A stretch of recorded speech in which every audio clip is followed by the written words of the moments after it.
Mr. Speaker, the recent spate of anti-Asian hate crimes overseas has been troubling. As a multiracial and multi-religious country, we denounce all forms of racism, irrespective of which ethnic community is being targeted and wherever in the world it may take place.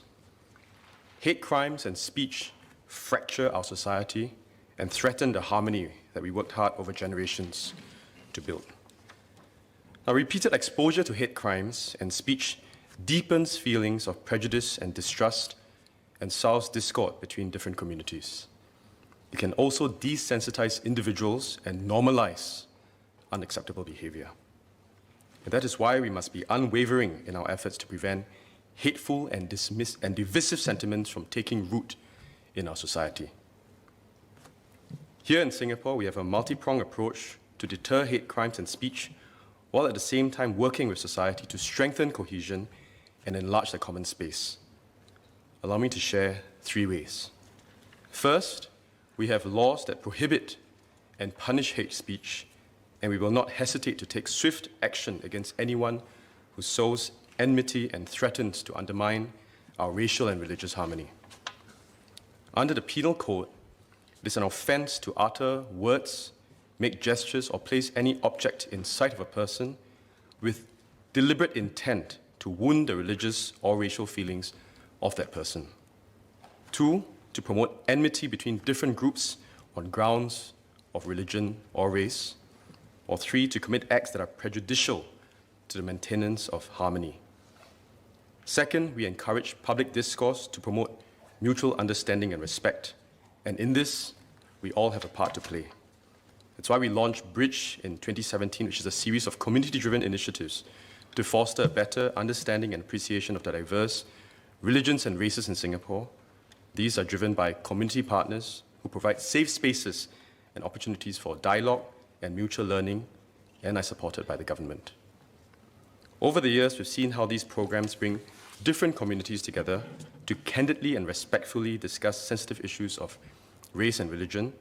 For instance, the Regardless of Race dialogue series organized by onepeople.sg addresses current issues on racial harmony, such as xenophobia, that surfaced during the COVID-19 pandemic. Another recent example is the Mission Unite hackathon that MCC will organize in November last year, which invited youth to take action by pitching innovative ideas to nurture a stronger society. The winning ideas included a mobile game that aimed at developing empathy for diverse communities by bringing users through life milestones and challenges. Third, in a world that is increasingly fragmented and polarized, we must be committed to growing the common space in which all Singaporeans can live, work, and play together and share in the experiences that bind us. In this spirit, MCCY works with other government agencies and community partners to provide opportunities for Singaporeans to have meaningful interactions with one another. For example, events organized by PA, the People's Association, the IRCC, the Interracial and Religious Confidence Circle, as well as arts and heritage and sports organizations, provide opportunities for people of diverse backgrounds to come together. We are also bringing together Singaporeans by expanding opportunities for volunteerism and co-creation. And in the spirit of Singapore Together, we have initiated about 20 Alliances for Actions, or AFA, which are action-oriented cross-sector collaborations to tackle complex issues, including an SG Together AFA on emerging needs and volunteerism.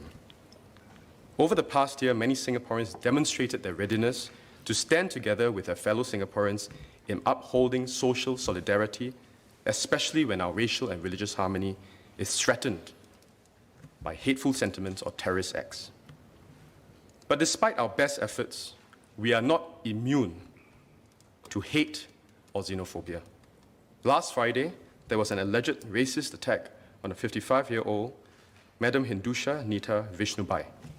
Madam Nita said she was brisk walking from Choa Chu Kang MRT station towards the stadium when she had a run-in with a man who shouted racial slurs at her for not wearing her mask above her nose, and then he kicked her in the chest before running away.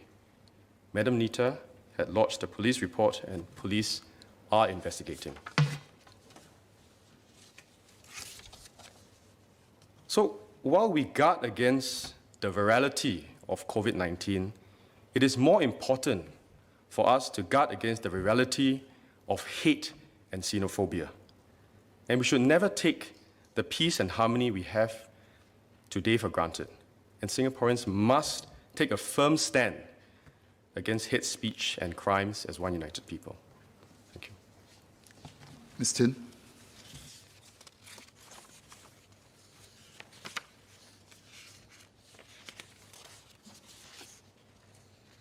Thank you, MOS. I appreciate the strong stance that the government has towards stating that there's no place for any racism or any xenophobic sentiments within the Singapore society.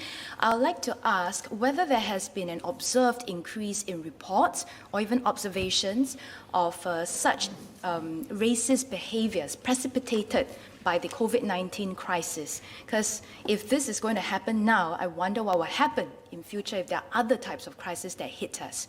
And for one of the recent case would be the expat that was being aggressively confronted in a park very recently. So that is a very public scene. But there may be other of such instances that may be more subtle but no less in damage.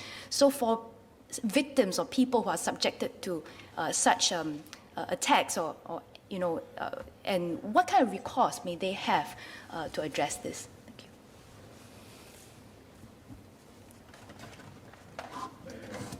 I thank the Honourable Member for her supplementary questions. You're absolutely right. COVID-19 has exacerbated feelings of distrust and also feelings of insecurity amongst people all over the world. And as I mentioned earlier, we are not immune from these feelings where people are worried about their jobs, their health, where lockdowns and concerns about job opportunities have taken fall.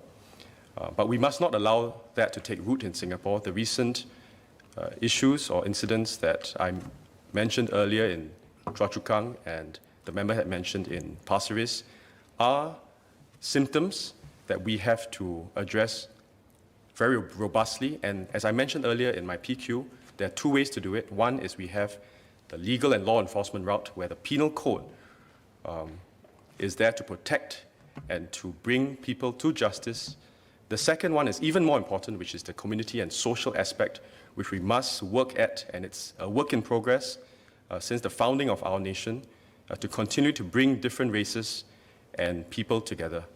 So while COVID-19 has taught us to social distance, we must make sure that we do not socially distant from our different race and our different religion, but we bring people closer together against the forces that threaten us apart. Thank you.